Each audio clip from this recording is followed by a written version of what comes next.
Well, it is good to be a man. It is good to be a man. Chapter 12. Chapter 12 is manhood through mission.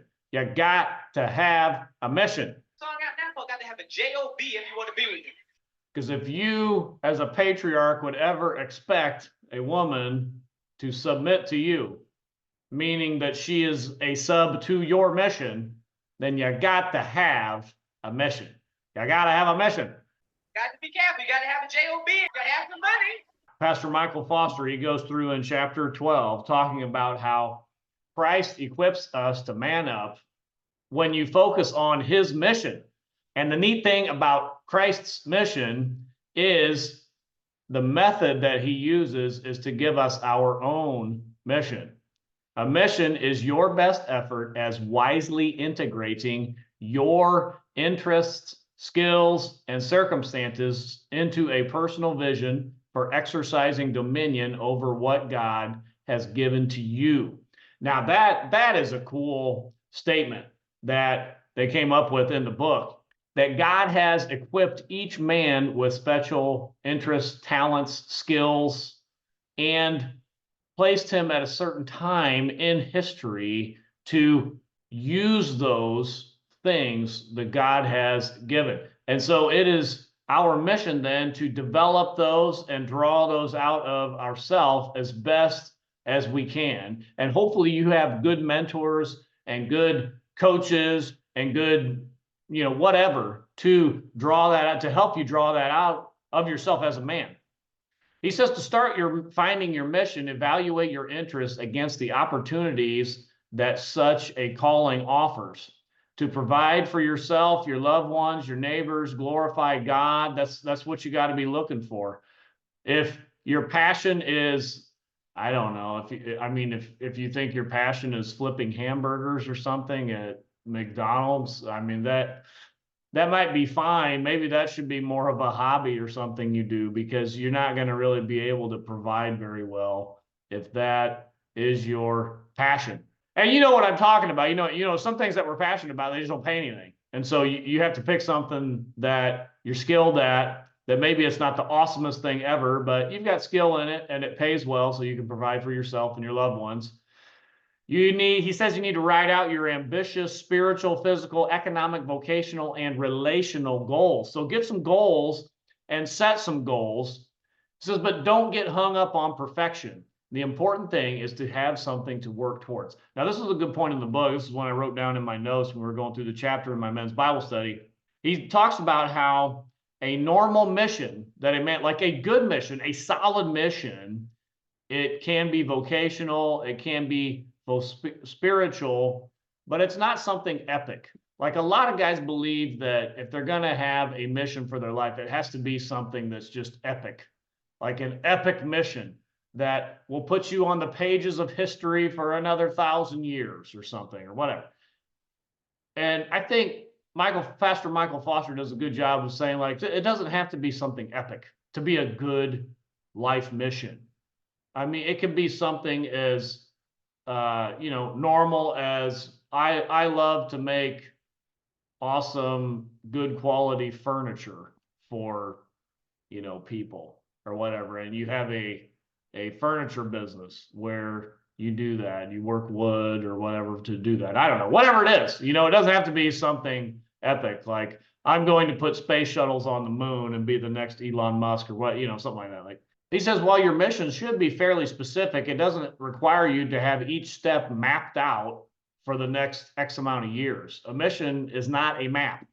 It's more like a distant mountaintop. And you need to figure out how to reach that mountaintop over your, well, maybe not your entire life's journey, but, some of your life's journey is going to be figuring out how to reach that mountaintop as you set your mission. And he says this requires exploring the terrain to find a good route. It often means using the compass of wisdom while the mountain is concealed from view. And you need other men to help you do that as well.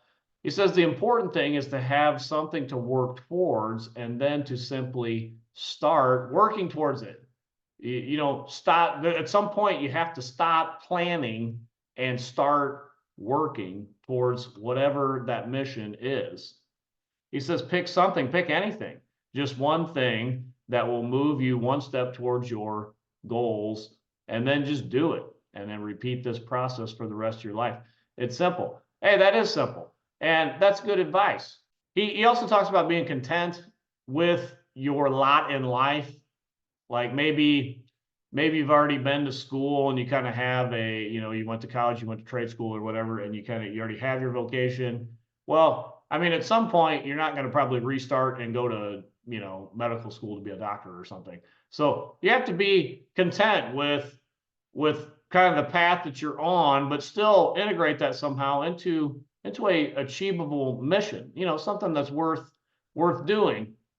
He does say that there's a book called Durable Trades that he mentions that is one place that a younger man can start to look if you're not going to go to college or whatever. Well, some of those trades may require college, but there are trades that the author points to of this book, Durable Trades, that are things that have withstood the test of time, of jobs that maybe a man should think about doing, because no matter what the economy is and what's going on, these types of trades have withstood the test of time. So I thought that was kind of a good, cool thing. I haven't read the book. I looked into it a little bit, but I didn't get a real good idea of it. But that's kind of a good idea. Read something like that if you just have no idea, what direction you want to go.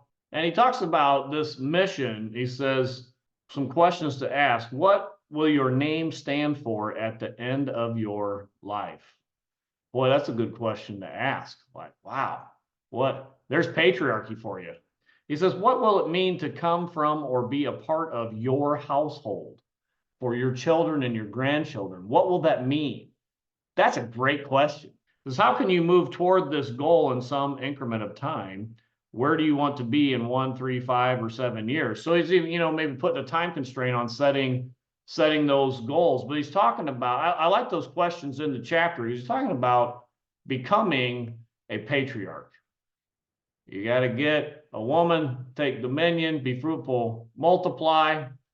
And, to get that woman, I think it's implicit in the chapter, then to get that woman, you got to have a job. You got to have a job, right?